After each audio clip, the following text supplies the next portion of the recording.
A paz e graça de nosso Senhor Jesus Cristo seja multiplicado em vossos corações, meus queridos irmãos. Você está no canal Felisberto Moreira. Mais uma vez estamos aqui para gravar um vídeo. O nosso assunto aqui é um assunto seríssimo,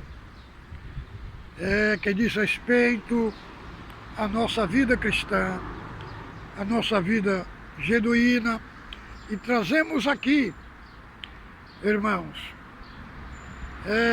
ensinamentos bíblicos, genuíno, pautado dentro das Sagradas Escrituras e abrindo um leque para você sobre a Palavra de Deus. É o nosso compromisso, uma formação cristã em muitos aspectos da nossa fé que tratamos aqui no canal. Então, amados irmãos, você passando no nosso canal, não esqueça de inscrever e ativar o sininho que está aí do lado para você receber as notificações dos nossos vídeos. Vamos ter vídeos muito impactantes sobre a nossa fé, sobre assuntos que nunca foram abordados no meio da nossa irmandade, para que a igreja seja preparada, como disse Paulo a Timóteo, do capítulo 2, do verso 15,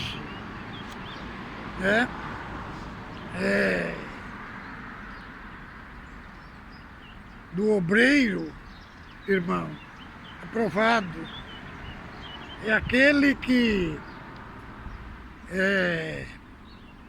sabe manejar bem a palavra da verdade, apresentando diante de Deus como obreiro aprovado, que maneja bem a palavra da verdade. Então, nosso compromisso aqui é ensinar nossos queridos irmãos a manejar a palavra, a manejar a escritura sagrada, entendeu? Porque nós aprendemos a manejar a escritura sagrada, irmãos, automaticamente nós não vamos ter um conhecimento raso, um conhecimento superficial, vamos ter um conhecimento profundo da Sagrada Escritura. Por isso que muitos são chamados de hereges. Por quê?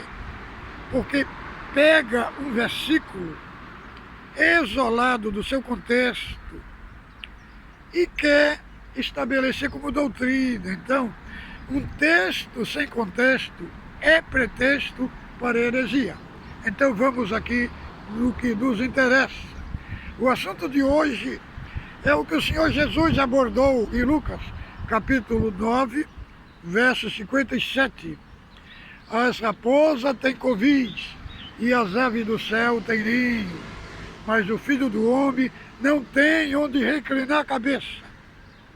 É este assunto que vamos abordar hoje, agora aqui no canal. Então vamos, pegue a sua Bíblia, vamos ler junto comigo, Lucas capítulo 9, versos 57 e 58. E aconteceu que, indo eles pelo caminho, lhe disse um: Senhor, seguir-te-ei para onde quer que fores. E disse Jesus: as raposas têm covis e as aves do céu têm ninho, mas o Filho do Homem não tem onde reclinar a cabeça. Então, Amados irmãos, o contexto que vem antes é importante quando nós lemos um texto, né? Os irmãos podem ver que no início aqui está gravado aqui, ó, acerca dos que seguem Jesus. Esta expressão que está escrito aqui, quem colocou não foi Lucas, foi os tradutores bíblicos, para facilitar, né, para quem lê, para saber o assunto que vai ser abordado ali. Entendeu? Então é muito importante, quando nós lemos um texto, nós examinarmos o texto que vem antes. Se chama contexto imediato. O contexto imediato é o que vem antes, para nós entender o assunto que estamos lendo. Por quê? Porque a Bíblia ela não foi escrita cronologicamente. Então, a melhor leitura é você ler o texto e ver o contexto que vem antes, né? Então, o contexto que vem antes era o aspecto do Senhor Jesus, que estava perto de chegar à sua assunção ao céu, e ele ia para Jerusalém. Então, quando ele passou pelas aldeias dos samaritanos para preparar pousada para o Senhor, que o Senhor ia para Jerusalém, mas ia passar por Samaria. Então, os samaritanos não quiseram receber ele, porque o aspecto dele era de quem ia para Jerusalém. Então, os discípulos falou: Senhor, queres que mandemos fogo descer do céu para que consuma eles? Igual aconteceu no tempo de Elias. O Senhor falou assim: vocês não sabem de que espírito sois. Aí é que nós encontramos aqui no verso 56. Porque o Filho do Homem não veio para destruir as almas dos homens, mas para salvá-lo. E fora a outra aldeia. Então, os irmãos entenderam o texto? Então, irmãos, aqui fala que o Senhor, eles ia pelo caminho. E apareceu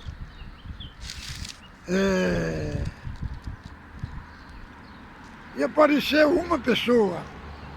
Lucas não identifica, mas Mateus, do capítulo 8, do verso 18, capítulo 8, verso 18 a 19, ele fala que foi um escriba que fez aquela pergunta: Senhor, para onde tu for, eu te seguirei. Que fala o mesmo assunto da raposa e das aves.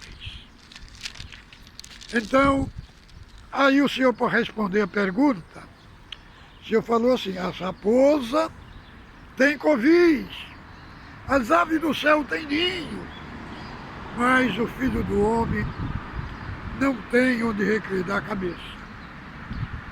Isso daqui são duas metáforas, das raposas e das árvores, que o Senhor fez aquela metáfora em cima da pergunta que aquele escriba fez, mostrando nesta metáfora a essência daquele escriba. Então, primeiramente, vamos falar um pouco sobre as raposas. Quando nós olhamos o que significa raposa na Bíblia, elas não traz um aspecto bom, elas trazem um aspecto mau. Quando nós vemos lá no livro de Juízes, que Sansão, no capítulo 15 de Juízes, pegou 300 raposas, amarrou uma cauda uma na outra e lançou na seara dos filisteus, e queimou toda a seara dos filisteus. Então, veja bem, elas provocaram dano, houve dano nas searas dos filisteus. Quando nós vamos para Cantares de Salomão, no capítulo 2, no final do capítulo 2, lá nós encontramos escrito assim: apanhai-me as raposinhas, as raposas, porque que provoca danos às vinhas, porque a nossa vinha está em flor. Outro aspecto de dano, um caráter destruidor. Quando nós levamos para o livro do profeta Ezequiel, lá no capítulo 13, Ezequiel abordando sobre os falsos profetas, ele compara ele como raposa no deserto. Quer dizer, um aspecto da falsidade, do engano, da mentira. Então está ali no contexto da raposa. Porque, irmãos, que Ezequiel está alertando o povo, para o povo não dar ouvido a revelações falsas, enganosas, que procedia do coração deles, mas não procedia da boca do Senhor. Então, é o caráter ali que foi empregado daquele escriba. Ele queria seguir o Senhor, mas ele não tinha um caráter autêntico, né? Ele não tinha um caráter verdadeiro ali para seguir a Cristo. Quer dizer, quando Ezequiel aborda esse assunto dos falsos profetas, ele compara ele como raposa do deserto. Então, devemos ter cuidado com falsas revelações. Muitos que se intitulam profeta, se intitulam boca de Deus, e muitas vezes não é boca de Deus nenhuma, irmão. Está cheio de engano, de falsidade, entendeu? Então, irmão, quando Cristo aborda o texto da raposa, ele está querendo transmitir um caráter destrutivo, um caráter de destruição. Mas aí depois, quando vamos para outra metáfora, que ele fala das aves, que as aves têm ninho. As aves também, elas não têm um significado bom nas Escrituras.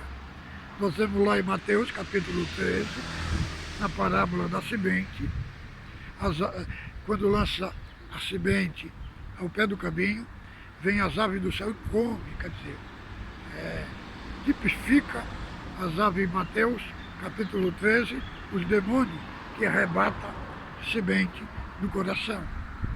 Agora, as aves do céu têm ninho. Isso fala, irmão, de quê? De acomodação. Fala de sossego, de acomodação.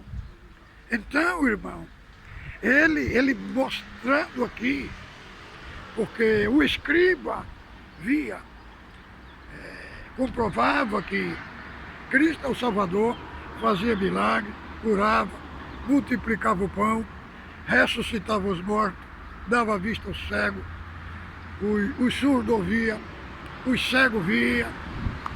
Então, irmão, ele viu a função de Cristo por fora, ele não viu ela na sua autenticidade. Então, o que Cristo está falando aqui e ensina um princípio para todos nós, irmãos, ser discípulo de Cristo. Ele falou, basta o discípulo ser como seu mestre. Se a mim me perseguirem, perseguirão a vós. Então, irmão, mostrando que ser discípulo de Cristo é abrir mão do conforto, sabe? É abrir mão do sossego, sabe? Para poder seguir a Ele e preparar-se para o sofrimento. Porque ser discípulo de Cristo não é só viver dentro de um terno, gravata. Não, irmãos. O discípulo de Cristo é aquele que sai para o campo. Sai para o campo para trabalhar, para evangelizar. Então, é uma obra sofrida. O próprio Senhor falou que aqueles que seguissem a Ele, irmão, iam ter com Ele em si a marca do sofrimento. Serão perseguidos por causa do meu nome, mas aquele que perseverar até o fim será salvo. Então, irmão, vida cristã é uma vida de alguém que já morreu para o mundo, né? O ápice central da vida cristã é a cruz, irmão. A cruz, ela é um instrumento de morte, é um instrumento de destruição. O que ela destrói do homem? Ela destrói o seu ego, ela destrói a natureza adâmica dentro dele. É por isso que Paulo disse, vivo não mais eu, estou crucificado com Cristo. Vivo não mais eu, mas Cristo vive em mim. E a vida que agora vivo da carne, vivo na fé do Filho de Deus. Então, vida cristã é uma vida que temos que morrer todos os dias. Morrer para quê? Para o pecado, para todos aqueles sentimentos que vêm nos escravizar, nós temos que morrer. Então, a cruz, o caminho, irmão, é um caminho estreito e apertado, que conduz à vida. São poucos que entram por ele. São poucos. Irmãos, existe vários tipos de cristianismo. Aquele cristianismo que traz uma mensagem de autoajuda, que massageia o ego do homem. Eles não querem perder membros. Então, eles têm que pregar um evangelho de coisas fáceis, um evangelho que não confronta, um evangelho sem sofrimento, um evangelho superficial,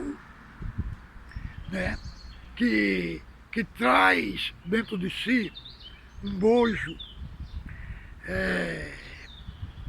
Venha como está, não tem mudança de vida, não tem santificação, não regenera as pessoas. A pessoa vive a vida inteira, você olha nele, não tem luz, é só trevas, entendeu? Não se... O Brasil tem 5 milhões, 50 milhões de evangelho. Passa na peneira para saber quem é genuíno. Aí, se passar no refil, o mais que fica desses daí é 2%, 1% que passa do teste. Porque existe, irmão, um cristianismo paganizado no meio do povo. Existe o cristianismo de Cristo, genuíno. É esse que eu tenho compromisso com Ele aqui, entendeu? É um cristianismo que te confronta, sabe? O que te confronta. E o Evangelho, a linguagem do Evangelho, irmão, é linguagem de parto. Paulo falou lá na Galácia para os Gálatas: sinto as dores de parto, até que Cristo seja formado em vós. Então o Evangelho, irmão, tem dores de parto, entendeu? Então, irmão, essa explicação da raposa e das aves. A raposa fala de um caráter destrutivo, e as aves, os ninhos, fala de acomodação, sabe, de ser acomodado. Então, irmão, o Evangelho, ele não tem acomodação. E ele também não tem meio termo. Ou você é, ou você não é. Porque muitos estão em pânico, irmão. Porque não tem o Evangelho. Vive um Evangelho superficial. Não vive aquele Evangelho entranhável. Aquele Evangelho puro e genuíno de Cristo Jesus. Mas esta é a nossa missão. Passando no nosso canal, dê o seu like, compartilhe os nossos vídeos, faça chegar a todos os nossos irmãos, todos aqueles que não são cristãos também. Este é o nosso compromisso com a verdade. Fique com Deus, ósculo santo do vosso coração.